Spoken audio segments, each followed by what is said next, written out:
जर आपण गाड्यावर कोबी मंचुरियन खाण्यासाठी गेलो तर एक प्लेट 30 रुपये या भावाने खायला मिळते। तर तशाच 2 प्लेटच्या भावामध्ये अगदी कुटुंबातील 5 ते 6 सदस्य मंचुरियन घरच्या घरी बनवून खाऊ शकतो। तर ते कसे हे पाहण्यासाठी माझ्या चॅनेलला लाईक आणि शेअर सबस्क्राईब करा आणि हा व्हिडिओ स्किप न करता संपूर्ण पहा। म्हणजे कोबी मंचुरियन बनवण्यासाठी मी जे काही टिप्स वापरले आहेत त्या फॉलो करण्यास मदत होईल। तर चला रेसिपीला सुरुवात करूया।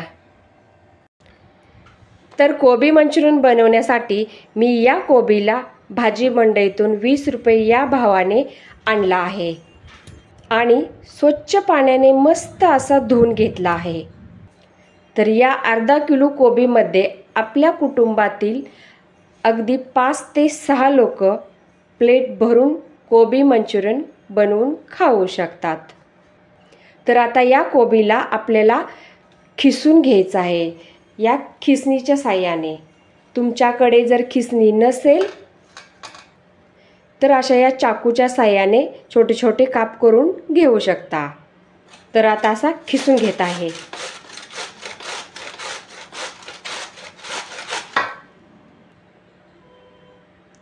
तर हे पहा, असाच बारीक कोबी आपल्याला या किसणीच्या साहाय्याने पूर्ण खिसून घ्यायचा आहे।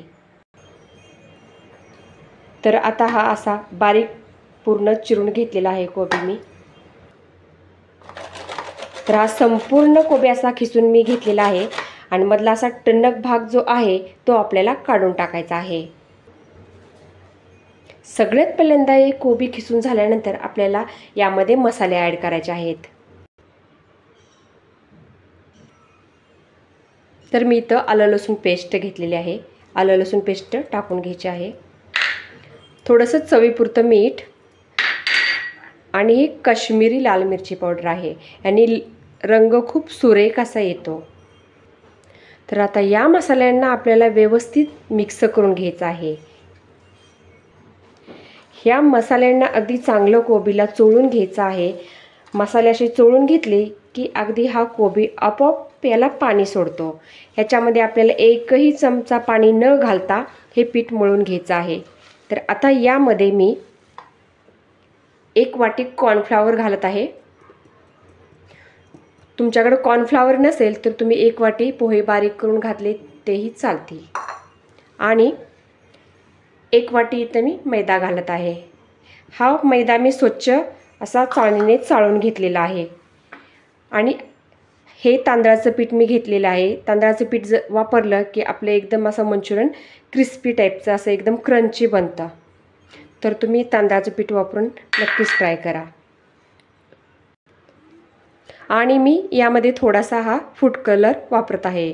तुमच्या आवडीनुसार तुम्ही वापरू शकता आणि अगदी नाही वापरला तरीही चालेल।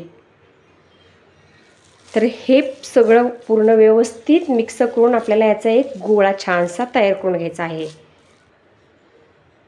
तर इथं तुम्ही मैद्याऐवजी गव्हाचं पीठ जरी वापरलं तरी सुद्धा चालून जातं। तर सेम अशाच प्रकारे तुम्हाला हा पिठाचा गोळा तयार करून घ्यायचा आहे। जर का तुम्हाला हे पातळ पीठ वाटत असेल तर तुम्ही यामध्ये थोडा मैदा किंवा कॉर्नफ्लॉवर अजून ॲड करू शकता। तर इथं पहा, छान असं आपलं पीठ भिजून तयार झालेलं आहे। तर इथं मंचुरियन तळण्यासाठी कढईमध्ये मस्त असं कडकडीत तेल आपल्याला गरम करून घ्यायचं आहे। तर इथं मी असं वाटी थोडंसं पाणी घेतलेलं आहे जेणेकरून आपल्या हाताला हे मंचुरियनचं पीठ चिकटणार नाही। असं थोडासा छोटासा असा आपल्याला गोळा घ्यायचा आहे हातामध्ये। आपल्याला हे पीठ मळताना भज्यापेक्षा थोडंसं असं घट्ट मळून घ्यायचं आहे। तर तुम्ही बघितलं असेल गाड्यावरती मंचुरियन तळताना असा मोठासा गोळा हातामध्ये घेतला जातो। आता मी दाखवते त्याप्रमाणे असे छोटे छोटे बॉल्स आपल्याला तेलामध्ये एकदम हळूहळू सोडायचे आहेत। एकदम भजी कशी सोडतो आपण त्या पद्धतीने सोडलं तरी असं चालेल। तर तुम्हाला जर का असं गोळ्यांनी सोडायला जमत नसेल तर असं एक एक करून गोळा सोडला तरी चालेल। कोणतीही पद्धत तुम्ही वापरली, तुम्हाला जी सोपी वाटेल ते पद्धत वापरली तरीसुद्धा चालेल. तुम्हाला जी पद्धत आवडेल ती पद्धत वापरून अगदी छोटे छोटे असे कढईमध्ये आपल्याला बॉल सोडून घ्यायचे आहेत. तर फक्त लक्षात असू द्या, सुरुवातीचं कडकडीत तेल असं गरम असायला पाहिजे. तर आपल्याला हे मंचुरियन दोन्ही साईडनी अगदी व्यवस्थित भाजून घ्यायचं आहे. 4 ते 5 मिनिटापर्यंत असंच सतत हलवत राहायचं आहे, जेणेकरून मंचुरियनचा आपल्या एकदम लालसर कलर येईल. तर ही मंचुरियन मोठ्याच गॅसवरती अशीच आपल्याला भाजून घ्यायची आहे. तर आपली मंचुरियन इथं भाजून तयार झालेली आहे. तर असंच एखाद्या जाळीवरती आपण काढून घेणार आहोत.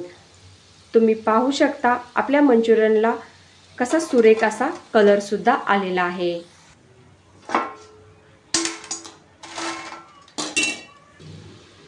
तर अशाच प्रकारे आपल्याला हे दुसरेसुद्धा बाउल सोडून घ्यायचे आहेत.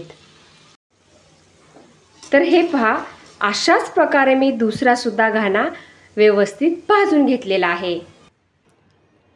तर हे पहा, मस्त आणि छान असा लाल कलर आपला या मंचुरियनला आलेला आहे आणि एकदम क्रंची, कुरकुरीत आणि खुसखुशीत झालेले आहेत. तुम्ही बघू शकता याचा आवाज. तर ही मंचुरियन मी आता एका परातीमध्ये काढून घेत आहे.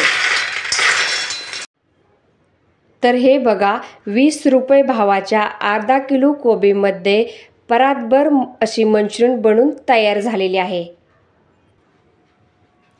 तर हे पहा, मुलांना जर कोबी आवडत नसेल तर अशा प्रकारे तुम्ही मंचुरियन बनवून देऊ शकता. जर तुम्हाला कॉर्नफ्लॉवर वापरायचे नसेल तर पोह्याची पावडर वापरू शकता आणि मैदा वापरायचा नसेल तर गव्हाचं पीठ वापरू शकता. जर आता मंचुरियन बनवायला इतकं सोपं आहे तर मग कशाला बाहेर जाऊन खायचं. तर एका छोट्याशा कोबीपासून परातभर मंचुरियन बनवण्यासाठी नक्की ट्राय करा. तर अशी ही कुरकुरीत, खुसखुशीत आणि कमी तेलकट रेसिपी कशी वाटली कमेंट करून सांगा. तर नंतर भेटू अशाच एखाद्या नवीन रेसिपीसोबत. तोपर्यंत नमस्कार. स्वस्त रहा, मस्त रहा.